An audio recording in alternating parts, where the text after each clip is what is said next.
Hello everyone. Today I'm going to present you a tutorial on topic popliteal fossa. In this video, we are going to cover the boundaries, the contents and clinical correlations related to popliteal fossa. So let's start. So what is popliteal fossa and why we are studying it? Popliteal fossa is just a depression, a hollow depression that is present on your back of your knee joint. The popliteal fossa is diamond shaped and it is an important anatomical region because it is a passage for your vessels and nerves to move from your thigh to leg. Coming to the boundaries of your popliteal fossa. So this is your superior aspect and this is your inferior aspect. This is your medial side and this is your lateral side. So the biceps femoris muscle forms your superolateral boundary. The biceps femoris muscle is a muscle of your back of your thigh. It is a hamstring. The superomedial boundary is formed by semitendinosus and semimembranosus. These muscles are also muscles of your back of thigh. These are also hamstrings. The inferomedial boundary is formed by medial head of gastrocnemius. And the lateral head of gastrocnemius is forming the inferolateral boundary of popliteal fossa along with your plantaris muscle. So your gastrocnemius and your plantaris, these muscles are your muscles of your back of your leg. Right? I hope this is clear to all of you. So whenever we study about any anatomical region, let's say your femoral triangle, we studied about your femoral triangle. So we studied the boundaries, we studied the contents, we studied that what are the structures which is forming its roof and what are the structures which form its floor. So similarly, while studying any anatomical region, in your popliteal fossa too, we are going to study in the same way. We'll study its boundaries, we'll study its floor, the structures that is forming its roof, then its contents and then its clinical correlations, right? So whenever we study any triangle, let's say femoral triangle or any fossa like a popliteal fossa, we study in the similar way, right? So coming to the flow, this is your femur, right? As a popliteal fossa is present on the posterior aspect, so this is the popliteal surface of your femur, right? This is the popliteal surface of femur, the back of your femur. Then we have the capsule of knee joint, right?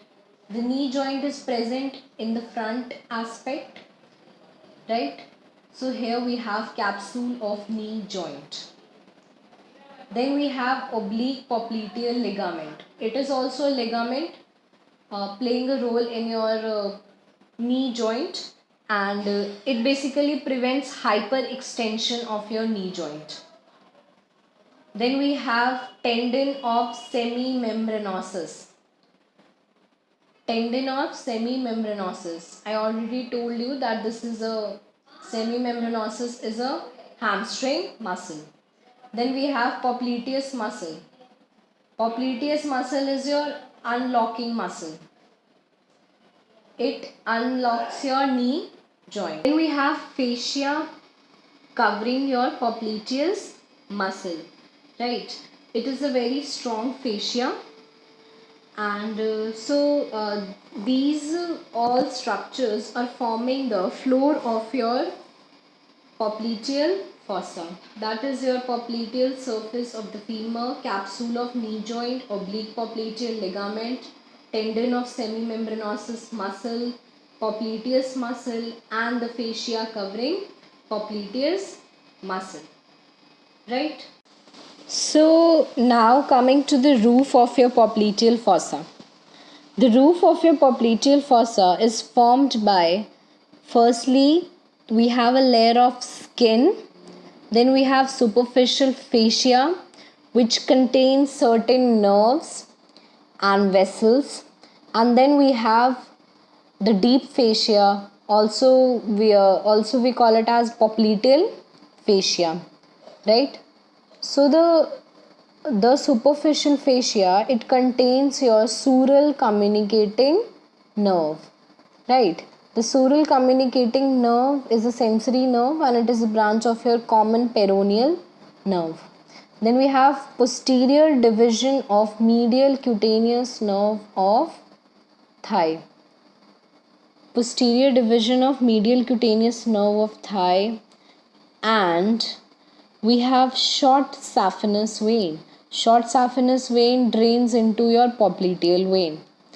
Then we have posterior division of medial cutaneous nerve of thigh.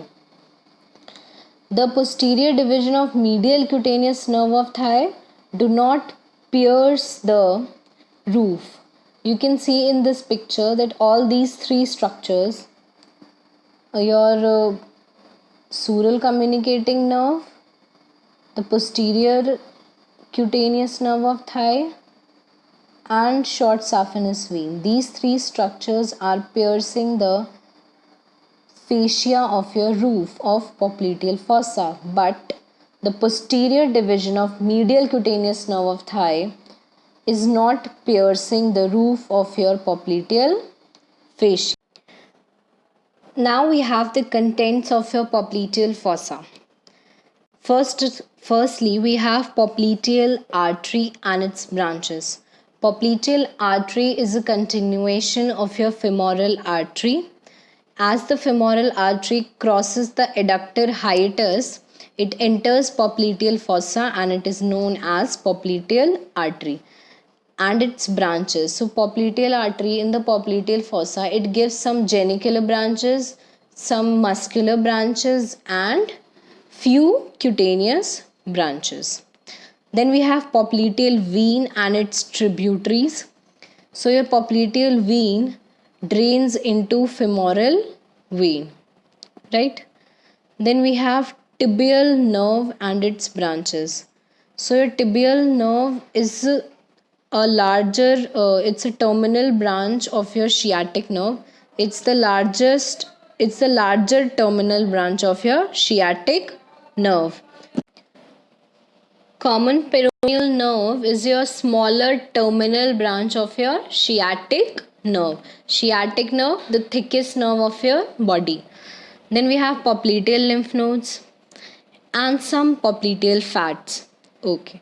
Apart from these contents, there are some other structures also, like posterior cutaneous nerve of thigh.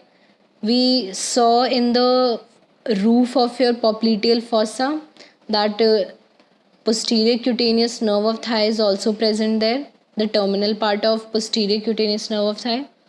Then we have descending genicular branch of obturator nerve.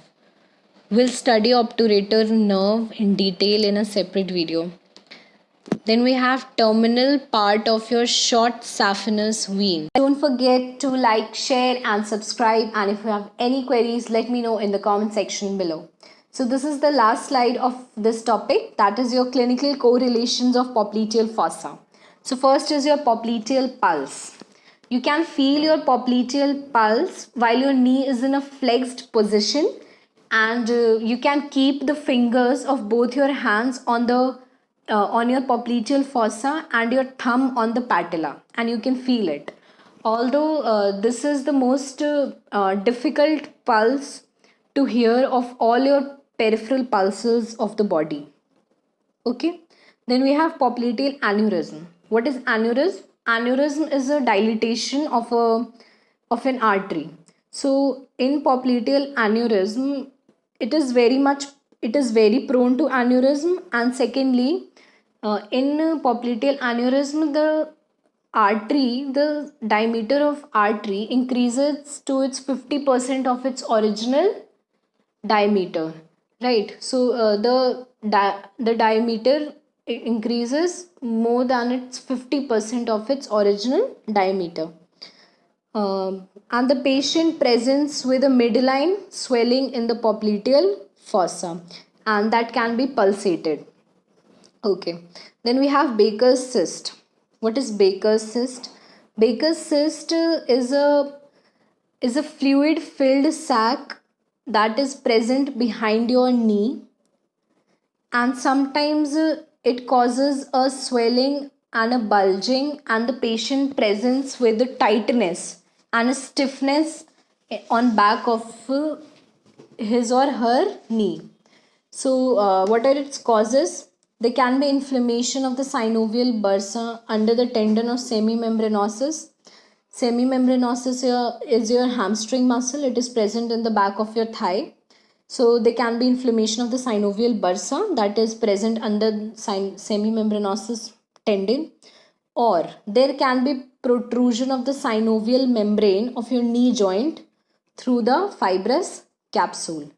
Right, so these are the causes of your Baker's cyst, and the patient presents with swelling, behind the knee, sometimes knee pain also, and stiffness, and he won't be able to bend his knee. Right, so these are the reasons of your Baker's cyst. So this was all about the popliteal fossa. And if you have any queries, let me know in the comment section. And don't forget to like, share, and subscribe. Thank you.